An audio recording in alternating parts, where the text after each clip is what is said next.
Entonces, comencemos. Hablemos un poco de lo que es farmacología. Farmacología, desde el punto de vista histórico, deriva del término fármacon, que significa droga. Es un término griego. Y logos es conocimiento. Entonces, viene siendo la ciencia biológica que estudia las acciones y propiedades de los fármacos en el organismo. Y hay que tener presente que la acción del fármaco no es solo lo que le va a ocurrir al organismo como una respuesta, sino que también hay que estudiar qué es lo que le pasa al fármaco por estar dentro de un organismo vivo. Entonces ahí vamos a conocer dos partes importantes de la farmacología, que van a ser la farmacocinética, que es cómo el organismo va a tratar o cómo se va a movilizar dentro de un organismo vivo, y también la farmacodinamia, que va a ser exactamente cómo es el mecanismo de acción del fármaco, cómo actúa en el blanco para producir esta acción farmacológica. ¿Alguna pregunta? ¿No? Nada. Entonces, también puede ser otro de los conceptos de cómo decirlo, estudio de los efectos de las sustancias químicas sobre funciones de organismos vivos. Es decir, estas acciones, esta actividad biológica es la importante, porque si nosotros no tenemos esta actividad biológica, entonces no hay una acción farmacológica como tal. Entonces, esto es bien importante de tener presente. Desde el punto de vista, voy a cerrar este bloque.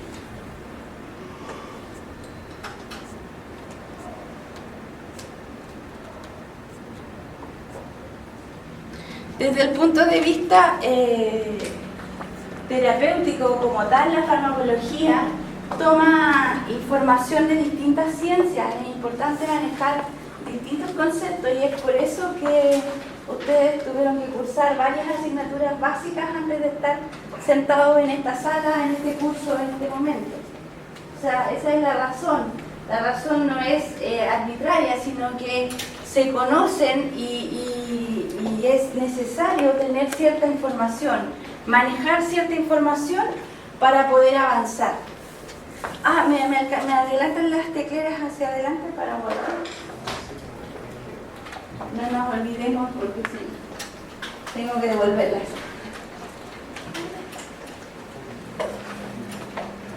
Sí. Las dejamos todas por aquí.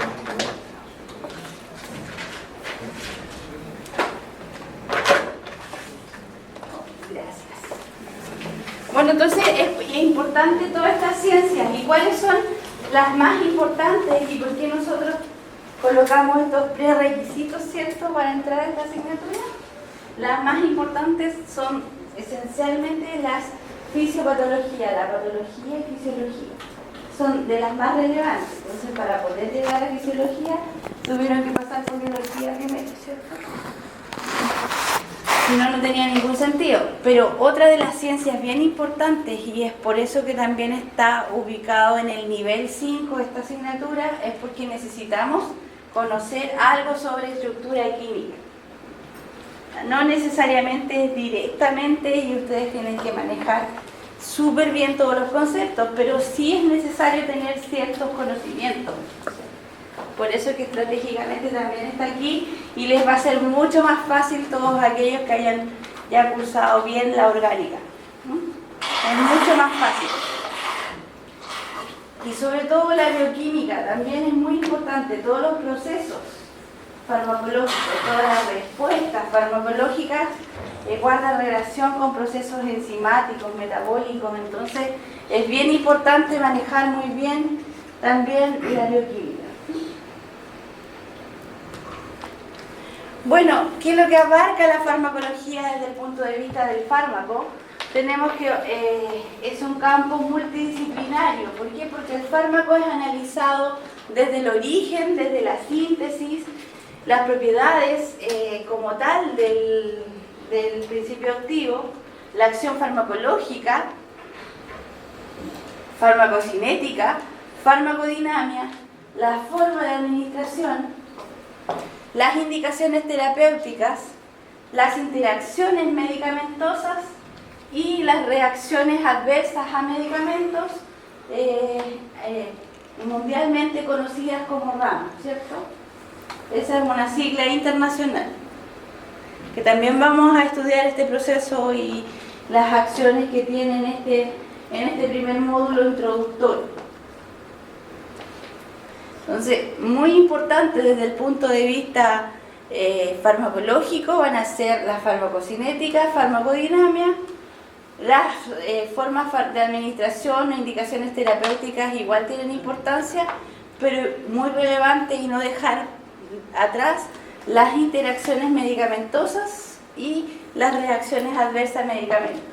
En eso nos vamos a enfocar en este curso de farmacología. Vamos a dejar lo que es síntesis para lo que va a ser todas las analíticas farmacéuticas y todas las otras asignaturas que tiene la farmacoquímica también. Le vamos a dejar la preparación de y algunas de las propiedades asociadas a tecnología farmacéutica que también la van a tener. Y vamos a sentar todas las bases para que todo lo que sea indicaciones terapéuticas y cómo hacer las dosificaciones y la terapia individualizada en farmacia clínica, ¿sí? Vamos a nosotros hablar un poquito, pero no vamos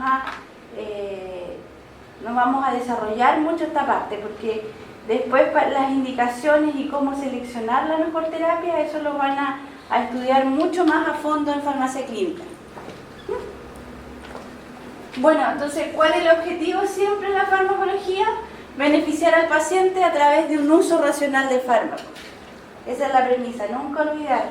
Un químico farmacéutico lo primero que tiene que manejar siempre es este concepto de uso racional de medicamentos. ¿Qué quiere decir esto? Que los medicamentos son muy buenos, pero no hay que abusar de ellos. O sea, nunca olvidar lo que decía Paracelso, que la dosis hace el veneno.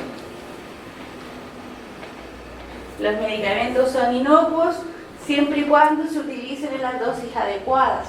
Si nosotros aumentamos la dosis, vamos a tener efectos negativos, ¿sí? No hay ningún fármaco inocuo. Todos son potencialmente, tienen efectos adversos. Hay que utilizar los medicamentos en un margen de seguridad. Por eso es que este concepto de uso racional de medicamentos es tan importante.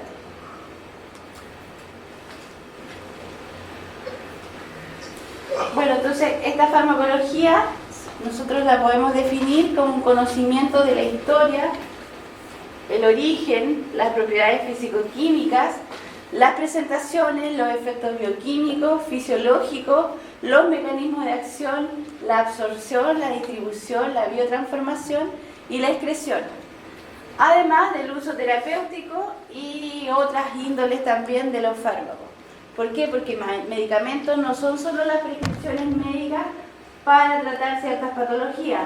También son medicamentos aquellos que utilizamos con fines diagnósticos.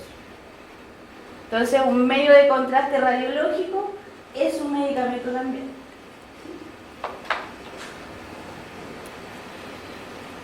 Produce ciertos efectos farmacológicos. Entonces, aunque sea con fin diagnóstico, también es medicamento.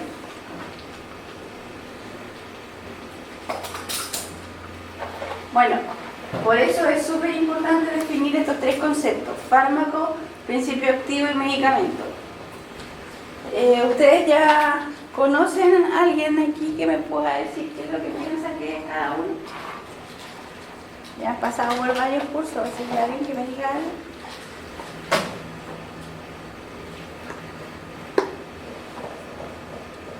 A ver, por aquí, ¿usted?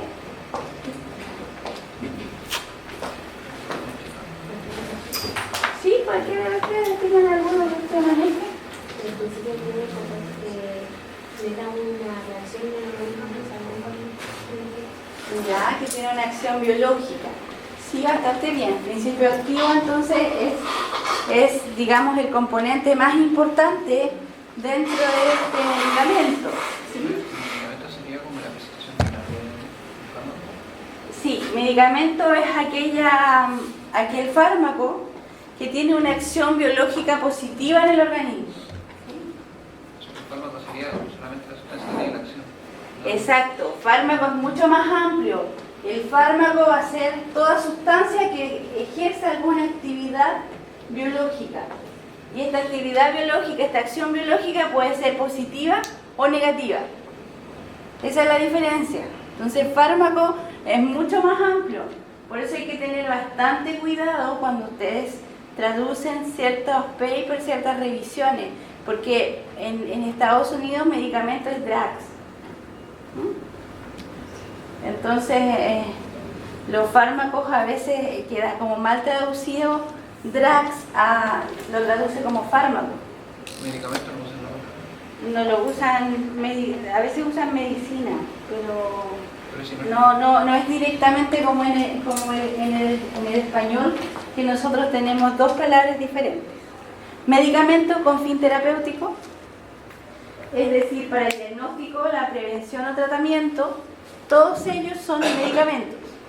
Entonces, una pasta dental fluorada es un medicamento. ¿Por qué? Porque tiene flúor, que es para prevenir la aparición de caries.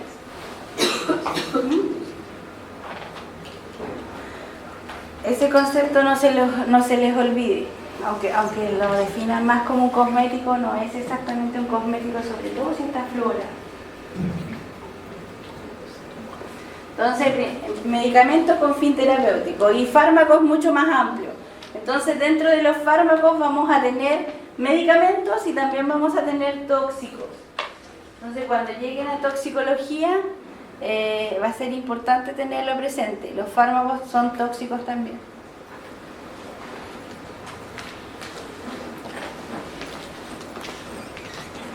Bueno, ¿y qué es lo que definimos como droga? Otra de las definiciones. En términos farmacológicos, droga es una sustancia de origen vegetal. Es decir, no es el concepto que comúnmente está en la televisión, ¿cierto? ¿Cuál es el concepto de la televisión para droga? ¿O los medios de comunicación? Sustancias psicoactivas, ¿cierto? Y definen todas como droga. Entonces, por ejemplo, el éxtasis, que es un compuesto de síntesis completamente, no viene siendo una droga. Es un compuesto de síntesis. La marihuana sí, porque la marihuana es de origen natural. ¿Cierto? La cocaína también tiene un origen natural. Entonces también sería una droga, eso está bien empleada la palabra. Pero en el caso del éxtasis, por ejemplo, el LSD, que son completamente de síntesis, aunque el LSD también tendría un origen bien natural, pero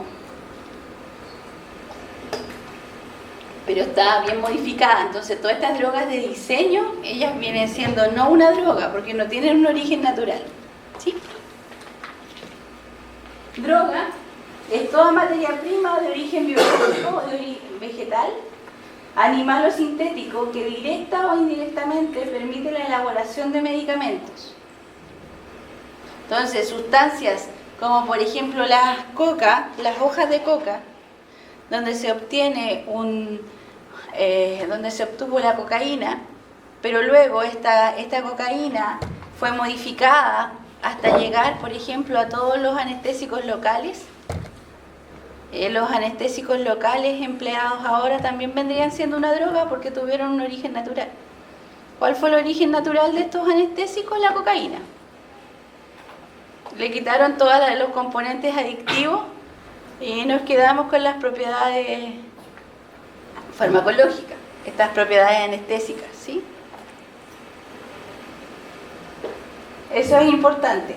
¿Cuál es el concepto de droga? Además, o sea, viene inerte dentro del concepto, es que está en es un principio activo que está en distintos grados de pureza. La droga no necesariamente está pura. No es el principio activo, porque el principio activo está aislado. Es absolutamente puro, tiene un porcentaje de contaminación muy bajo. Cuando hablamos de droga, per se ya hablamos de que es un compuesto impuro, de que está mezclado con algo más, ¿sí? Eso es bien importante de tener presente. Pero luego igual tiene un concepto desde el punto de vista de la conjugación, que es sustancia seca, se refiere a todas las sustancias secas también. Sí, también. Lo que pasa es que cualquier sustancia que tenga un origen natural, ya como materia prima para la elaboración de medicamentos, es el concepto de droga. Entonces, para poder utilizar una materia vegetal en un medicamento, tiene que estar seco. Es por eso.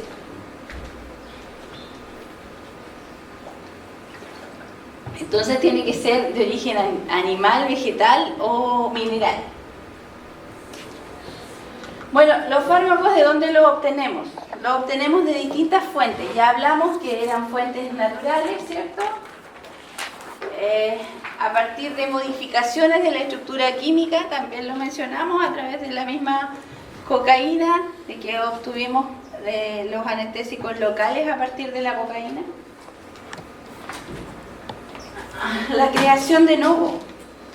Esto en los últimos años ha cobrado mucho más importancia, sobre todo con el desarrollo de la biología molecular, sobre todo con los avances de la bioquímica, donde se ha determinado exactamente cuáles son las enzimas que participan en ciertas actividades biológicas y en donde ha sido posible el diseño a través de sistemas computacionales de exactamente la molécula que va a ejercer la actividad sobre esa molécula enzimática que nosotros nos interesa modificar o activar o desactivar, depende de lo que queramos hacer.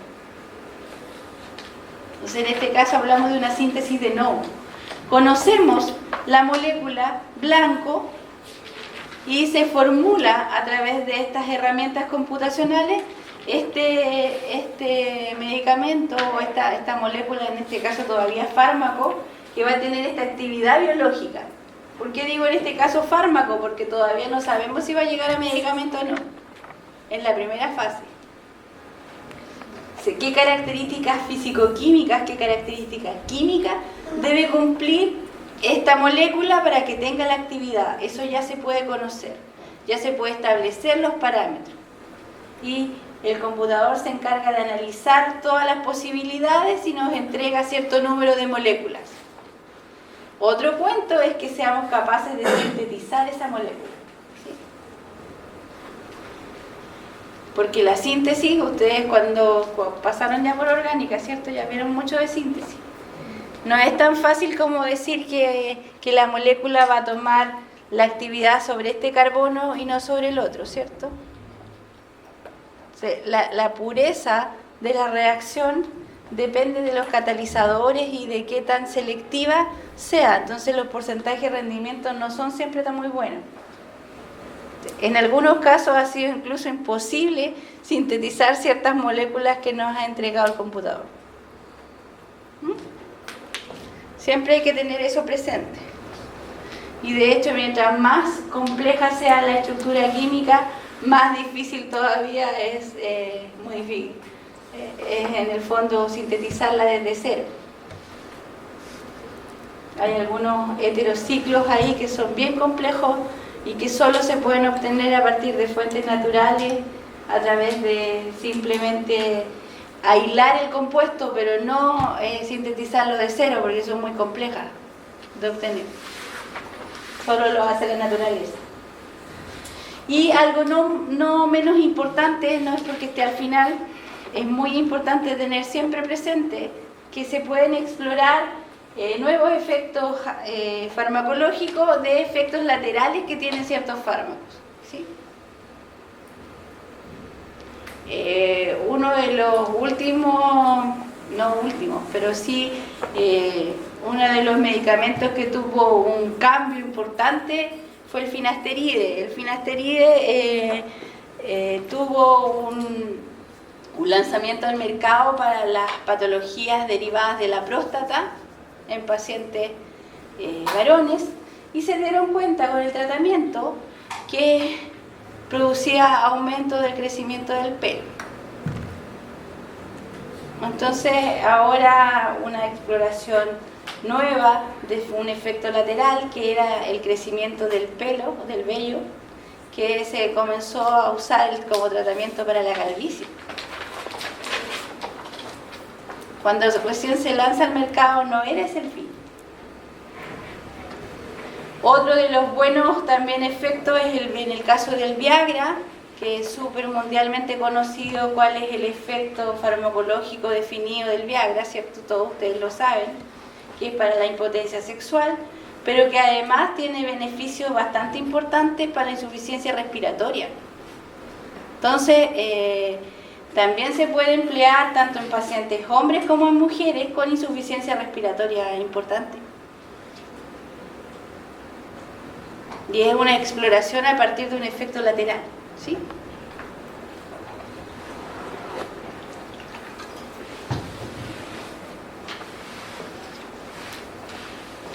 Bueno, ¿cuántos son el tiempo que se necesita para un estudio de un medicamento cuando recién se tiene alguna molécula que uno sospecha que hay una acción farmacológica? Muchísimos años. Aquí es un tiempo estimado. Hablamos que todos los estudios preclínicos de establecer que este medicamento tiene una acción farmacológica va entre 1 y 3 años. Esto todavía ningún humano ha probado la molécula, ningún humano sabe qué efectos biológicos pueda tener. Esto recién es in vitro y también puede ser en animales, se prueba primero en animales. Gracias a las técnicas de refinamiento, de reutilización, se ha logrado comenzar todos estos estudios preclínicos con cultivos celulares. O cultivos bacterianos, o cultivos de algún microorganismo pueden ser también. Y tener que evitar matar tantos animales. Cuando recién comienza la farmacología, todos utilizaban o ratones o cobayos.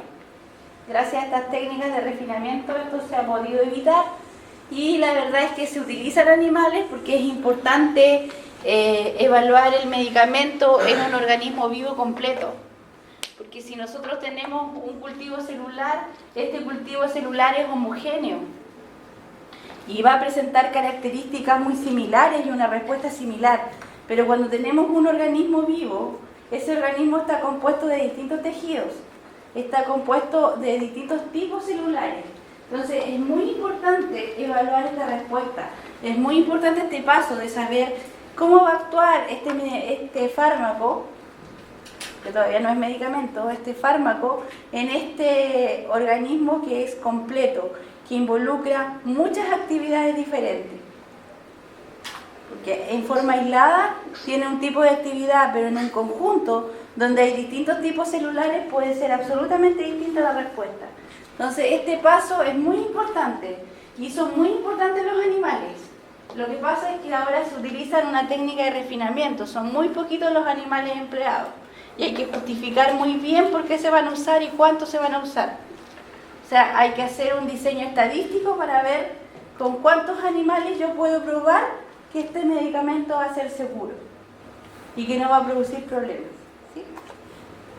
Eso es lo que tienen que probar los distintos investigadores en los comités de ética, porque toda investigación tiene que ser autorizada por un comité de bioética. Una vez que se pasó todo ese proceso, que ya le dieron la autorización para la investigación, que ya se probó en animales y que el estudio resultó efectivo y que este fármaco en realidad parece que tiene una actividad biológica positiva, es potencialmente un buen medicamento, ya podemos pedir a otro comité de ética, porque pasamos por un comité de ética primero que nos autorizara el estudio en animales. Podemos comenzar con la etapa clínica del estudio de este fármaco con buenas posibilidades de ser medicamento. ¿Cuál es la primera fase? La fase 1, donde el tiempo que tarda es entre 1 y 2 años. En este caso, lo primero que se hace es estudiar esta molécula en voluntarios sanos. Estos voluntarios no tienen ninguna patología. Generalmente se buscan individuos absolutamente sanos que tienen un peso estándar, ojalá 70 kilos de peso, 1,75 m me parece, 80 a 85 de estatura, y entre 18 y 26 años me parece que era. No es cualquier individuo, es bien estandarizado. ¿Por qué estandarizado? Para que la estadística sea más homogénea y poder determinar que los efectos... ¿Sí? También se incluye la raza dentro de... Depende. A veces sí, porque se ha visto que ciertas enzimas son más activos, por ejemplo en raza negra, y otros tienen algún tipo de problemas enzimáticos, podría ser que esté restringida a cierta raza. No es lo ideal porque los comités de ética están velando porque no tampoco sea exclusiva, excluyente, ¿sí? Se tiene que justificar por qué tú estás utilizando este individuo que tiene ciertas características y no toda la población, porque ese sesgo, ¿sí? No se trata de evitar cualquier tipo de discriminación. Entonces tiene que ser muy bien justificado cada una de las razones. Y este individuo estándar les digo que está justificado porque desde el punto de vista estadístico me va a dar mejores parámetros farmacocinéticos, voy a poder determinar en realidad exactamente los parámetros de este medicamento, y con eso voy a poder dilucidar que los efectos farmacológicos que estoy viendo es debido a esta molécula y no a otra cosa. Eso es lo que se busca. Entonces, en este tiempo establecemos los parámetros tanto de la actividad biológica como del metabolismo y la cinética de este fármaco. Todavía es fármaco, ¿sí? En la fase 2, es decir, ya tenemos todos estos parámetros que tarda también entre 1 y 2 años. Nuevamente hay que pedir una autorización a un comité de ética, primero que avale y que permita que se pueda realizar esta investigación. Son ya pacientes seleccionados, ¿sí? Un número pequeño, más reducido. En este caso se va a determinar la eficacia terapéutica del medicamento, los rangos de dosis, la cinética y el metabolismo en estos pacientes ya. Eso es importante, siempre recordar, y este cuadro generalmente es pregunta de prueba, manejarlo bien. ¿Por qué? Porque es importante tener presente que en este caso son pacientes ya, en la fase 2. La fase 1 eran sanos, recuerden eso. La fase 2 ya son pacientes, y una vez que ya tenemos todo este rango de cinética y metabolismo, en este número reducido de pacientes, podemos establecer si esta molécula, este fármaco que tengo, es un medicamento y es bueno. Entonces ahora ya puedo pedir a otro comité o al mismo comité de ética que me amplíe el estudio y que en este caso ya me permita que sean muchos pacientes los tratados. Entonces generalmente la fase 3 son estudios multicéntricos. ¿Qué quiere decir multicéntricos? Que ojalá yo busco una muestra importante de pacientes en distintos lugares. Los estudios de fase 3, de fase 2 avanzada o de fase 3 han llegado a Chile. ¿Por qué han llegado a Chile? Porque se han contactado con algún médico que tiene un número de pacientes importantes y es posible que ellos sí sean candidatos a entrar en este estudio y participen de esta investigación. ¿Cuál fue el problema? Que hace 2 años atrás cambió la ley. Y cambió la ley de investigaciones en Chile y los senadores es una crítica, entre nosotros es importante a veces decir las críticas así, sobre todo cuando uno sabe, se equivocaron porque ellos tomaron una ley española, la malinterpretaron y la escribieron mal. ¿Qué es lo que hicieron? Que la protección que están exigiendo para que algún tipo de voluntario participe en un estudio clínico, nos frenaron en el fondo la posibilidad de que alguien participe acá en Chile. Así que hasta que no se modifique la ley va a ser difícil que vuelva otro estudio clínico. ¿Por qué? ¿Qué es lo que dice la nueva ley? dice que el investigador tiene que comprar un seguro que sea capaz de responder ante cualquier respuesta que le pase a ese paciente posterior a que acabe la investigación clínica, pero de por vida prácticamente. Entonces, si el paciente se murió atropellado, también puede ser producto de que participó en el estudio clínico. O sea, no está bien definido. Entonces, con eso se frenó absolutamente porque no hay seguro que pueda pagar ninguna investigación al respecto. Lamentablemente, hasta que no la corrijan, va a ser difícil que llegue otro estudio clínico a Chile.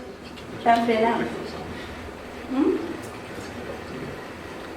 Es que no puede ser, o sea, está bien que exista un seguro que resguarde la participación del paciente por cierto tiempo posterior a la participación clínica, estamos de acuerdo, pero que sea derivado de la medicación, o sea, si yo estoy con un fármaco que tiene una actividad cardiovascular y el paciente se muere de una peritonitis, no guarda ninguna relación, entonces ¿por qué el seguro tiene que pagar? ¿Se entiende? Esos son los detalles, entonces no está un poco errada en ese sentido, porque abarca cualquier tipo de patología que pueda llevar algún problema a esos participantes.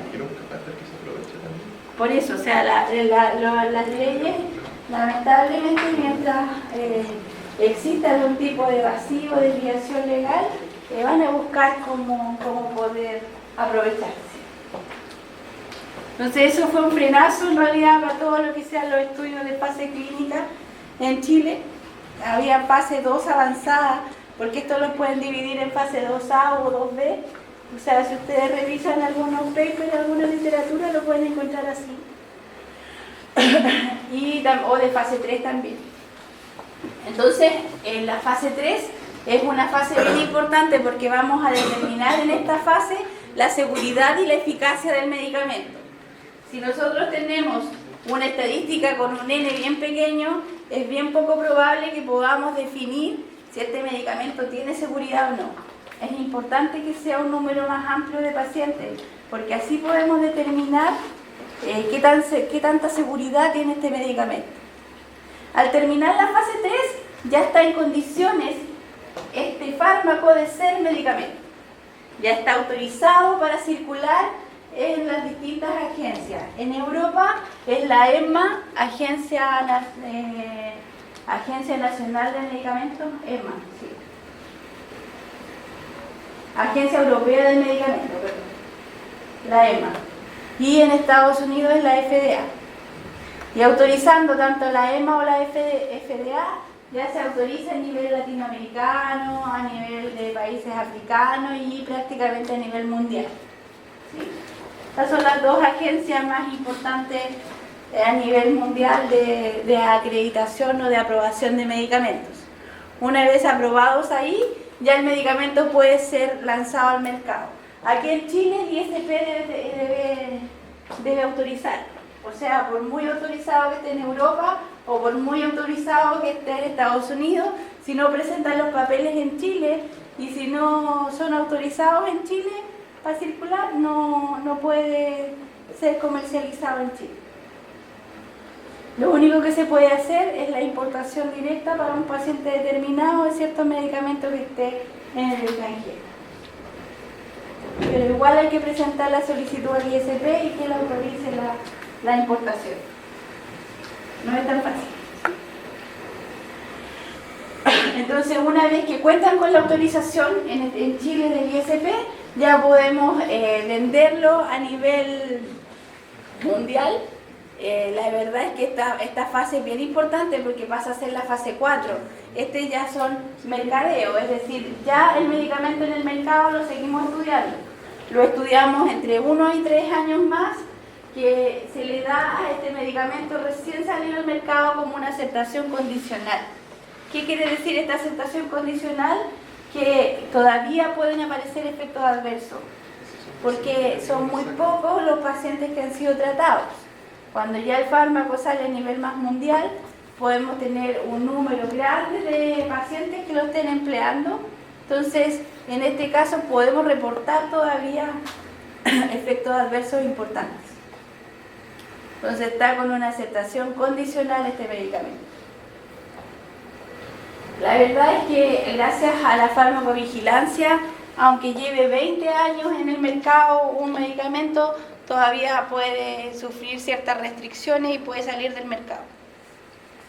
Gracias a los estudios de farmacovigilancia, que lo vamos a ver más adelante también. Entonces es bien importante todos estos estudios post-mercadeo. Esta es una vigilancia importante que se hace y en este caso se han determinado muchos efectos adversos de medicamentos, porque ya hay muchos efectos que corresponden a efectos iatrogénicos. Iatrogénico es un concepto que vamos a revisar también, que corresponde a factores propios de los individuos. Algún tipo de patología que tenga cierto individuo que en presencia de este medicamento produzca una reacción adversa importante. Entonces, es bien importante estos estudios. En esto podemos definir muy bien cómo van a ir los efectos. Y siempre es importante tener presente esta cadena terapéutica del medicamento. En este caso, el paciente recibe un diagnóstico médico, la prescripción, la dispensación que la realizan los químicos farmacéuticos específicamente y especialmente. Esto es bien importante tener presente porque en una farmacia, aunque hay auxiliares de farmacia que son los que generalmente reciben las consultas, el responsable de toda la dispensación es el químico farmacéutico. Entonces, él es el encargado de tener entrenada a su gente y ante cualquier duda tienen que preguntarle.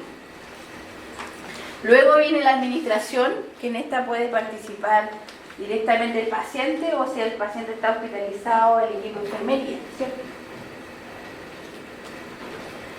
Seguimiento de la medicación y seguimiento del paciente y generalmente cuando hay una farmacoterapia prolongada y una farmacoterapia crónica, lo ideal es que este seguimiento también sea realizado por un químico farmacéutico. Sobre todo si el paciente toma más de una medicación, porque hay que controlar la aparición de efectos adversos. ¿Qué es normal para la gente ya de edad? Más fuerte, no escucho bien. ¿Qué es normal también con la gente de edad que tienen hasta 8?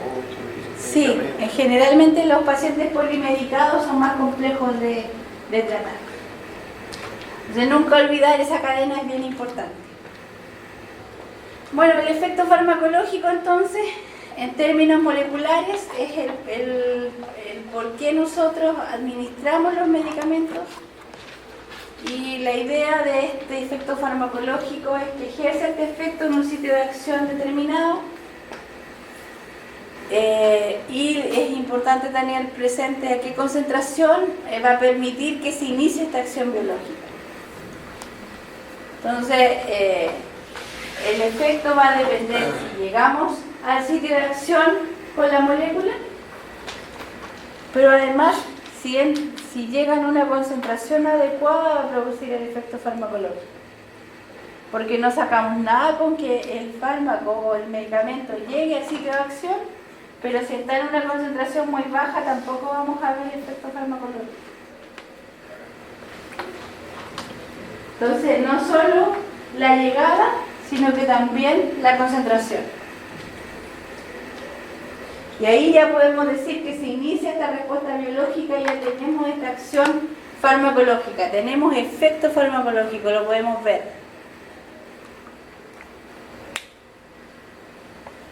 Hay una serie de factores que nos va a condicionar cuánto es la cantidad de moléculas que llegan al sitio de acción.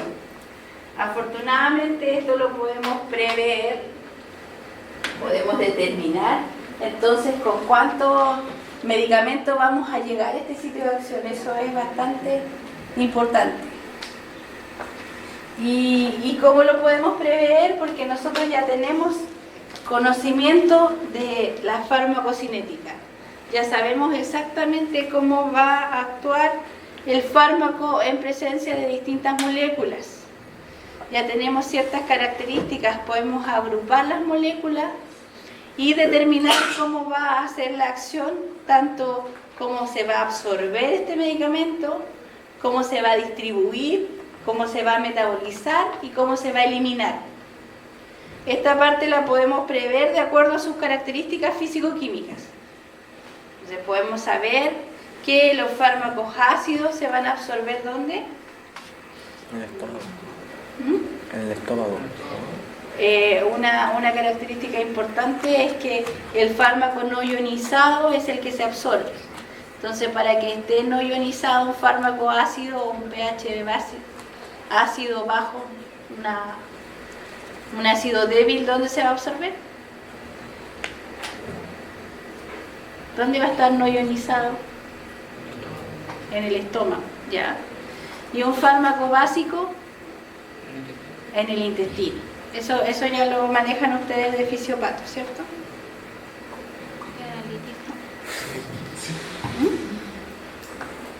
¿De fisiología? De analítica. ¿De analítica también?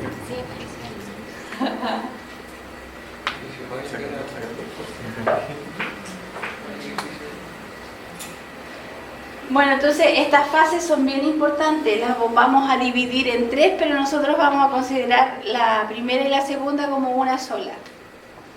Si ustedes cuando lleguen a tecnología farmacéutica les van a decir que la primera no es tan fácil de asociar con la segunda, pero nosotros lo vamos a asociar igual.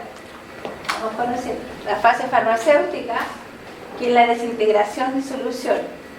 Es decir, nos va a limitar la dosis disponible. ¿Por qué? Porque nosotros consideramos como dosis de medicamento cuando el fármaco está completamente disuelto. Si el fármaco no está disuelto, todavía no sabemos cuánto es nuestra dosis disponible. Porque un comprimido que no se disuelva va a ser eliminado entero, no se va a absorber. ¿Sí? Entonces, es bien importante esta cantidad desintegrada. Pero para nosotros esta fase farmacéutica va a estar incluida dentro de la farmacocinética.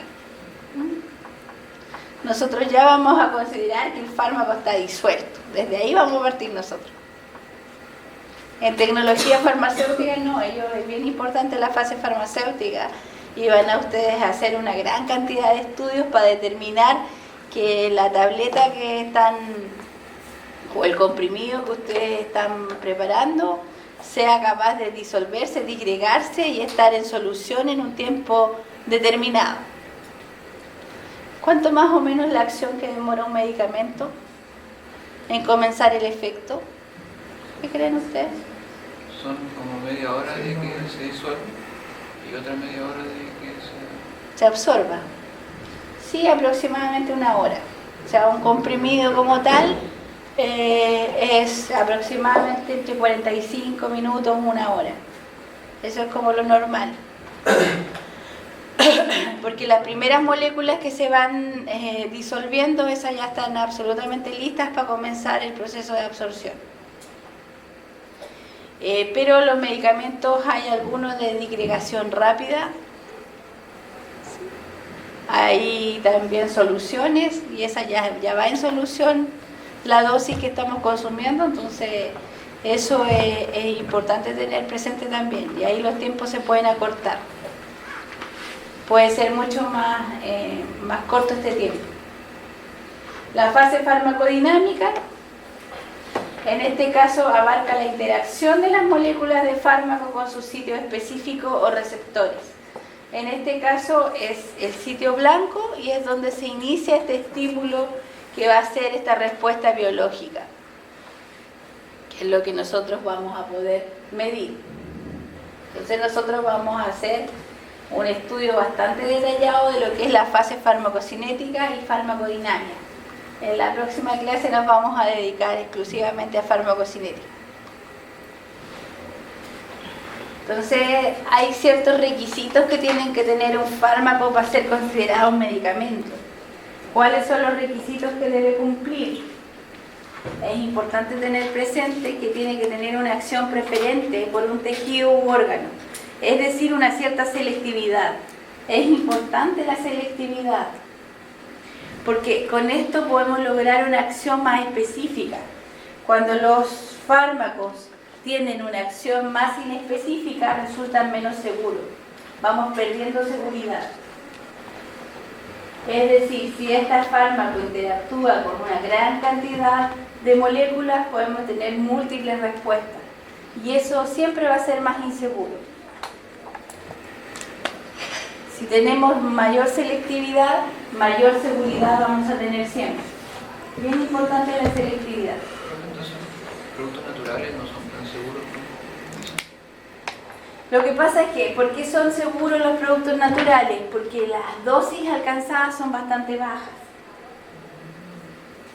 Entonces, no generan tantos, no hay una posibilidad de efecto adverso tan importante, pero sí pueden tener efectos adversos, sobre todo si es muy alta la concentración que se está empleando. A veces se hacen unas tisanas por una gran cantidad de principio vegetal y puede alcanzar concentraciones altas y se pueden ver efectos adversos. Entonces, generalmente hay algunos compuestos que son ya conocidos por su toxicidad y eso en realidad no se emplean como medicamentos naturales. ¿Sí? Pasan a ser tóxicos.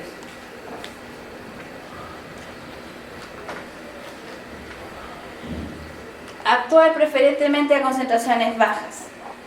Ya vamos a ver más adelante que un fármaco que necesite una muy baja concentración para ejercer un efecto, lo vamos a denominar con una buena potencia. Entonces, mientras más potente sea esta molécula, necesitamos menos concentración y eso nos da mayor seguridad. Es bueno que sea potente. Necesitamos muy baja concentración para lograr este efecto farmacológico. Es positivo. Y, no menos importante, producir efectos celulares reversibles. La idea es no causar un daño permanente, un daño celular permanente, porque cuando se producen daños celulares permanentes ya tienen una buena posibilidad de ser considerados tóxicos. Un tóxico que se une irreversiblemente a algún tipo celular, ¿se recuerda? Cianuro de potasio. Más fuerte. Cianuro de potasio. Sí, cianuro. Y algo más comúnmente y más cotidiano, el monóxido de carbono. El monóxido de carbono se une irreversiblemente al grupo M y si baja mucho la concentración de oxígeno, porque además tiene mayor afinidad que el monóxido que el oxígeno por el grupo M, entonces si lo desplazamos completamente, las células se mueren y probablemente nos va a dar un paro cardiorrespiratorio y finalmente la muerte.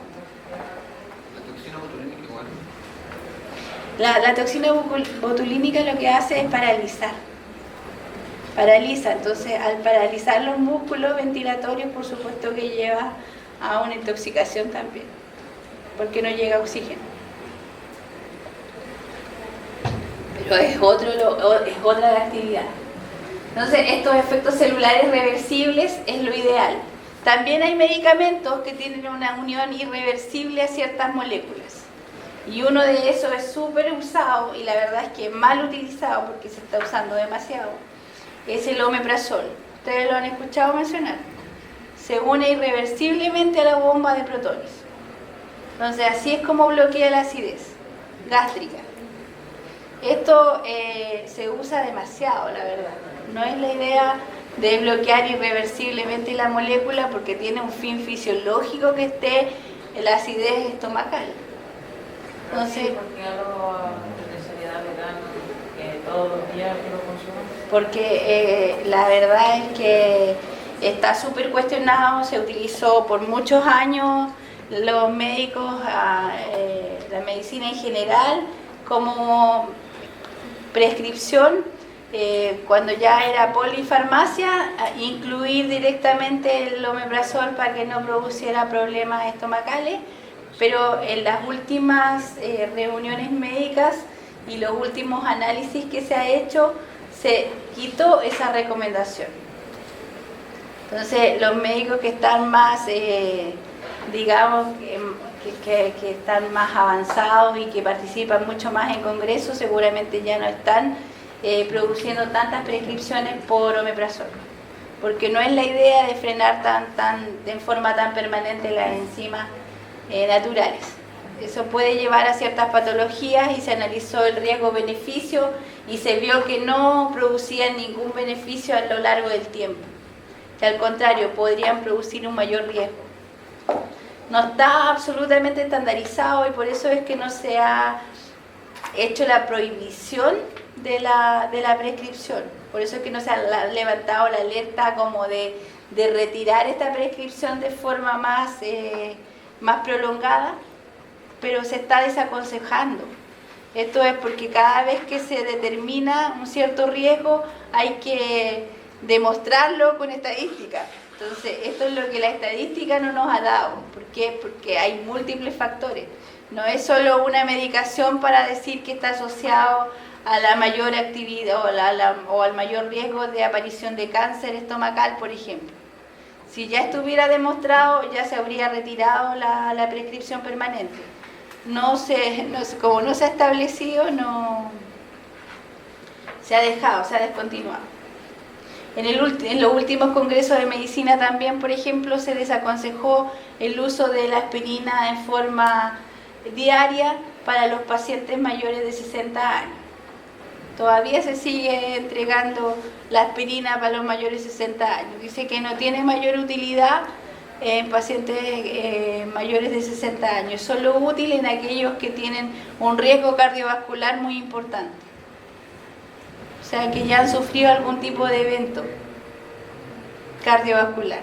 En ellos sí está aconsejado, pero no en el resto de pacientes. Y se les da a todos los adultos mayores prácticamente.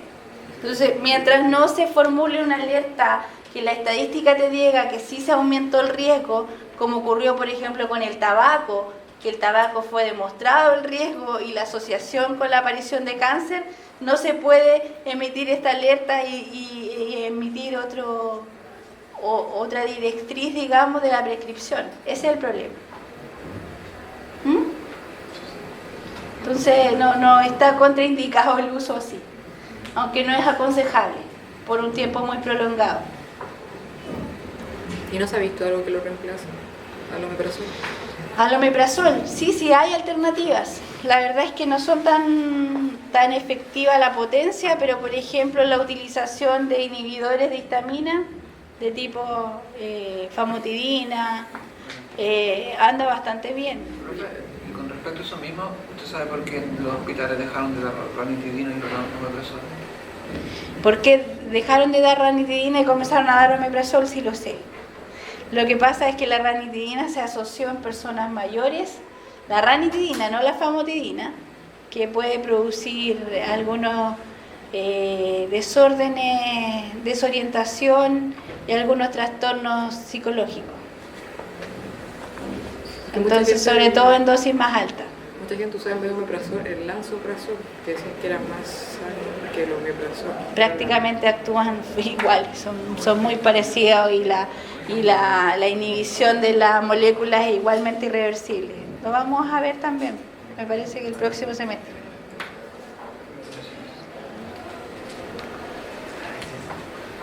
Y bueno, y no menos importante, y siempre tener presente que debe ser eliminado, no permanecer eternamente en el organismo. ¿Ustedes han escuchado de sustancias que se bioacumulan en televisión? ¿Qué molécula se bioacumula? ¿Más fuerte? En la televisión no sé si han dicho eso, pero los medicamentos con sistema nervioso central sí se... No, se eliminan igual con el tiempo, demoran un poco más, pero se eliminan. Pero tóxicos que se eliminen, ¿lo han escuchado? Tengo entendido que hay ciertos suplementos que contienen calcio que pueden ser algunos... Pueden bioacumularse, sí. En el riñón y en el Sí, hígado. pero más que eso puede tener un fin terapéutico. Pero tóxicos que se acumulen, que se bioacumulen, ¿han escuchado? Los metales pesados. Los metales pesados se bioacumulan, se mantienen por muchos años en el organismo. Y yo pensé que lo habían escuchado en la televisión, sobre todo porque vivimos en una región minera con muchos metales pesados. Entonces es importante tenerlo presente. Algunos de los detalles, siempre los fármacos dentro del sitio blanco van a tener cierta actividad. Esta actividad puede ser tanto metabólica como enzimática y la idea es producir esta modificación en la actividad biológica de manera que nosotros sea posible que nosotros observemos este efecto farmacológico. Entonces, a la forma que van a actuar estos fármacos puede ser imitando la acción de una molécula endógena, de una molécula natural, o bloqueando la acción de estas moléculas naturales. Entonces, ¿cuáles son estas moléculas naturales, estas sustancias endógenas? Neurotransmisores, hormonas, enzimas, etc. También puede interferir la formación de ciertas moléculas. Esa es otra de las formas por las cuales va a actuar. O también puede interferir con el movimiento de iones, ¿sí?, dentro de este organismo. Y eso se va a traducir entonces en este efecto farmacológico, que es lo que nosotros podemos observar, ¿verdad? Que nosotros el efecto farmacodinámico, que es lo que vamos a ver en las siguientes clases, es molecularmente cómo actúa el fármaco, pero nosotros no podemos ver en forma molecular cómo está actuando. Lo que sí podemos ver y lo que es fácil de observar es el efecto farmacológico. ¿Ya? Esa es una pequeña diferencia. Y a nivel celular podemos tener varias acciones desde ese punto de vista. Siempre la idea es que este fármaco actúe en sitios específicos.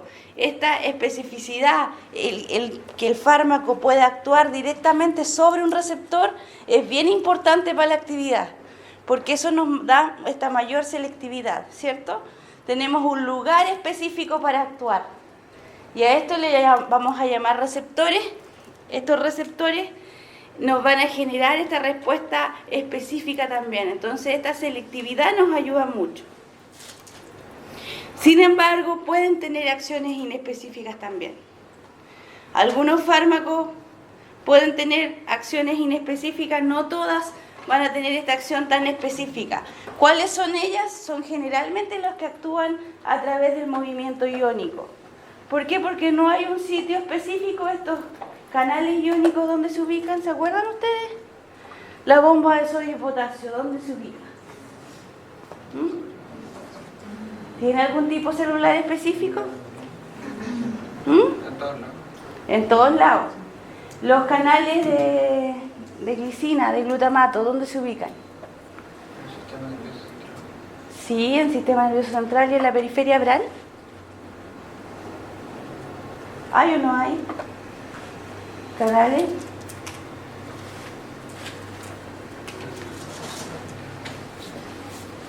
Sí hay canales. Los canales están distribuidos en todo el organismo. La diferencia es la densidad de canales. Hay ciertos lugares donde vamos a tener una mayor densidad de canales. Van a haber más canales por cada célula que en otros lugares. Entonces, por eso es que podemos tener acciones un poco más específicas de ciertos fármacos, siendo que van a actuar sobre un canal que es bastante inespecífico, ¿sí?, con este movimiento de iones, ¿ya? Pero que no se olviden, esto es de fisiología. Generalmente los canales están ubicados en todo el organismo. La diferencia son la densidad de canales, es decir, por la cercanía entre una célula y otra, tiene muchos canales. Incluso una misma célula puede tener más de un canal. Y en otros lugares hay canales un poco alejados, ¿cierto? Esa es la diferencia, la densidad. En cambio, la bomba de sodio y potasio, como decíamos, está distribuida en todas las células de manera bastante homogénea, ¿verdad? Entonces, un medicamento que actúe sobre la bomba de sodio y potasio podría ser medicamento o ya sería casi más un tóxico. Un tóxico. porque es más difícil de controlar. No podemos tener una actividad tan controlada. Entonces, al perder esa selectividad que hablábamos que era tan importante, vamos a tener un poco de problemas. Entonces, generalmente esta interacción es física o también puede ser química, pero es una interacción per se, desde la cercanía que tiene el fármaco. El fármaco necesita llegar a este sitio blanco, a este sitio de acción. Si no llega a la proximidad de este receptor, no vamos a tener la actividad, ¿sí? Eso es bien importante tener presente. Entonces, ¿cómo van a actuar los fármacos? Por una acción farmacológica. Lo que nosotros vamos a ver es el efecto farmacológico, es distinto a la acción. Tiene un mecanismo de acción específico que vamos a mencionar como mecanismo de acción. Entonces, la forma en la cual el fármaco produce este efecto farmacológico, ¿sí? También podríamos decir modo de acción y lo más importante, y no olvidar nunca que también existe el efecto placebo. ¿Alguien sabe lo que es el efecto placebo? ¿Por aquí han escuchado hablar de los placebos? ¿Sí? Por acá, a ver, ¿quién me dice que lo que es un placebo? Ya, por aquí, a ver. Cuando el sujeto de la se le va haciéndolo creer que está ingiriendo medicamentos que le da un efecto positivo, pero que en verdad no tiene nada y es como el propio cuerpo, el propio cerebro que se está mejorando, en realidad que se mejora. Claro, o sea, es un efecto que se produce en un organismo de forma psicológica, ¿verdad? Es decir, este individuo está convencido de que es una medicación y en el fondo no tiene un principio activo, no tiene una acción farmacológica el medicamento, sino que son solo excipientes, pero el convencimiento que tiene que va a ser bien hace que este paciente se recupere, ¿sí? Y esta explicación no existe más allá de decir que es un efecto psicológico. Hay muchas discusiones al respecto porque hay animales que también han manifestado algún tipo de mejoría con algunos medicamentos que son placebo. Entonces dicen, ¿por qué si los animales no tienen este efecto psicológico? O sea, ellos no pueden estar conscientes de que esto es una medicina y que les va a hacer bien. Entonces, ¿por qué se produce? Ahí hay una discusión tremenda. Y bueno, desde psicología se critican mucho los psicofármacos justo por el efecto placebo. Porque bueno, se han hecho muchos estudios y se ve que los psicofármacos, o sea, tienen un porcentaje mayor, pero son decimales. Exacto, o sea, sí hay una gran discusión sobre todo en todo lo que son psicofármacos. Porque todos los fármacos que tienen acción en el sistema nervioso central, ya cuando lleguemos a esta unidad se van a dar cuenta que las acciones en el sistema nervioso son muy complejas. Son unas acciones en el cual la modificación de un tipo de receptor nos va a generar una respuesta, un nuevo equilibrio dentro de este cerebro, porque se modifican todos los otros neurotransmisores. No podemos actuar sobre un receptor en específico sin que altere la respuesta de los otros. Esta respuesta es bien compleja. Entonces, esto lleva a que en muchas ocasiones se critiquen mucho los psicofármacos. Es decir, en el sentido de que es el paciente el que está convencido de que la terapia le va a hacer bien y esto lo mejora, o es que realmente el psicofármaco está produciendo efectos. Y es por eso que con los psicofármacos las respuestas en general son de ensayos y errores. El psiquiatra, que es el que está autorizado a hacer prescripciones médicas, tiene que ir probando distintos psicofármacos hasta que encuentre el psicofármaco que realmente le produce un cambio a ese paciente. ¿Por qué? Porque generalmente la medicación que es buena para un paciente no es buena para el otro. O sea, hay una discusión bien grande. No hay tanto acuerdo como con otro tipo de medicinas.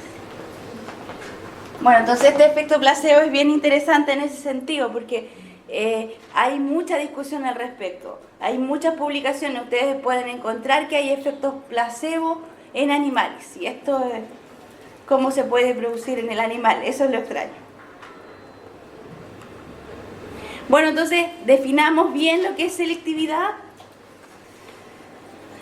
Selectividad, la idea es solucionar un problema concreto, es decir, que no tengamos acciones en distintos lugares.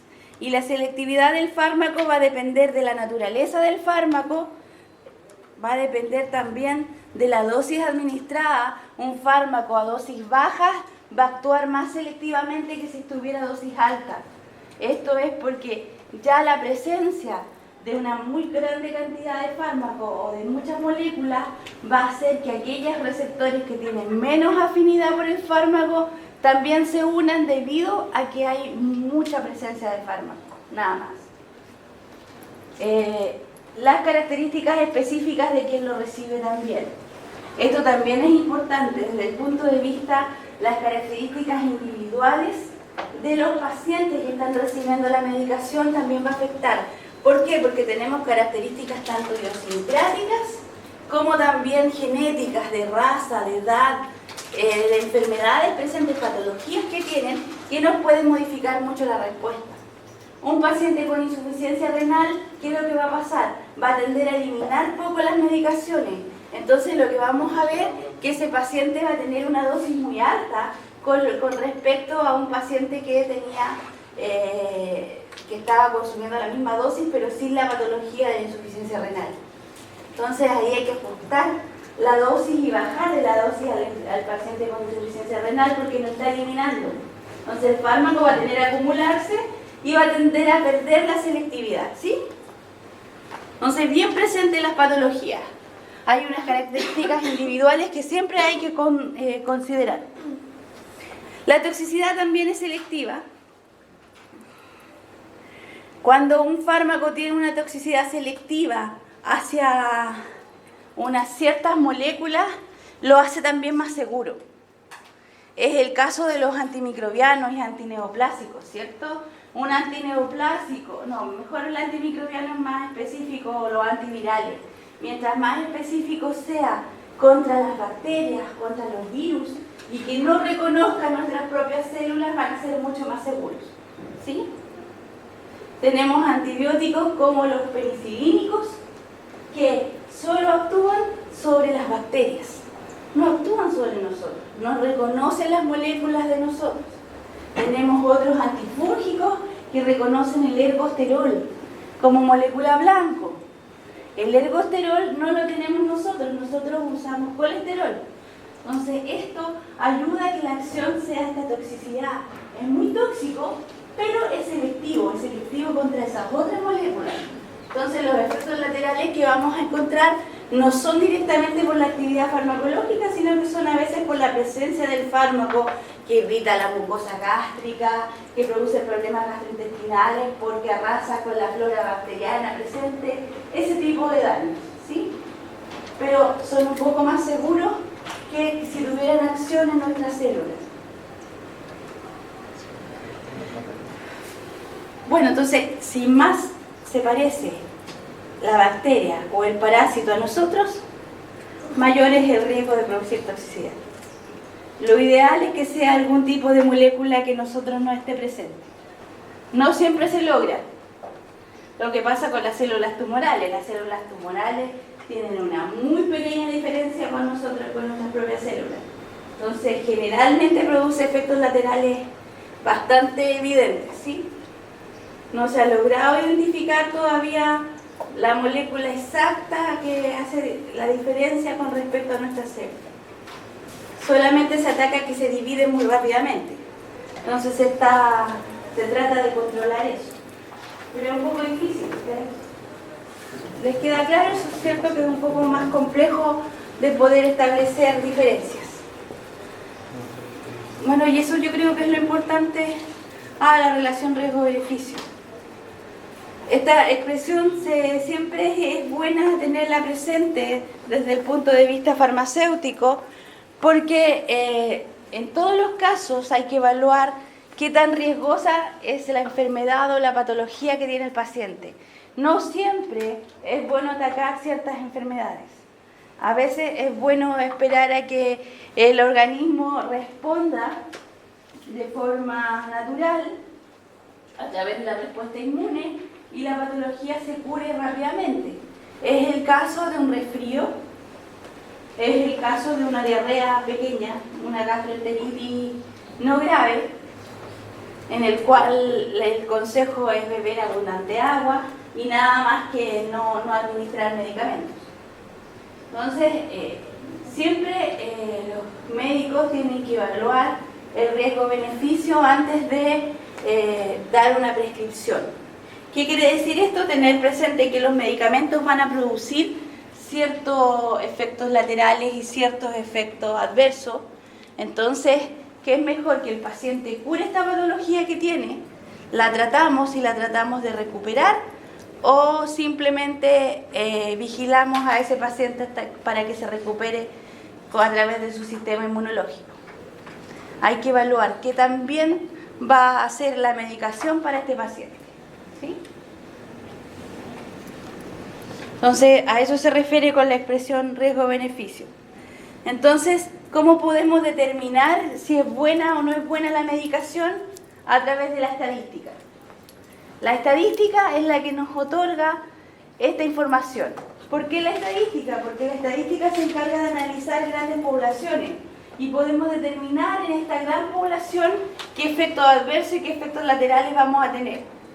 Una medicación, mientras no salga al mercado y mientras no tengamos un grupo grande, poblaciones grandes de individuos, no podemos establecer qué tan seguro sea.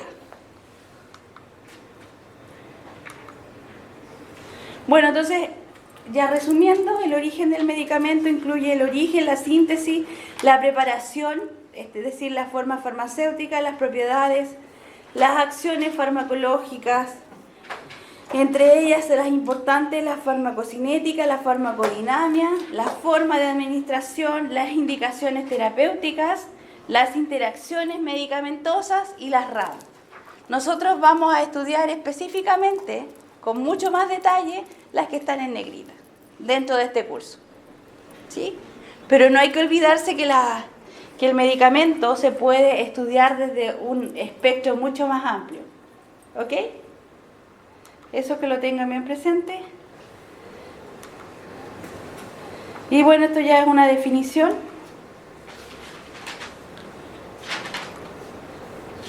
Y lo podemos pasar e ir a la clase de hoy.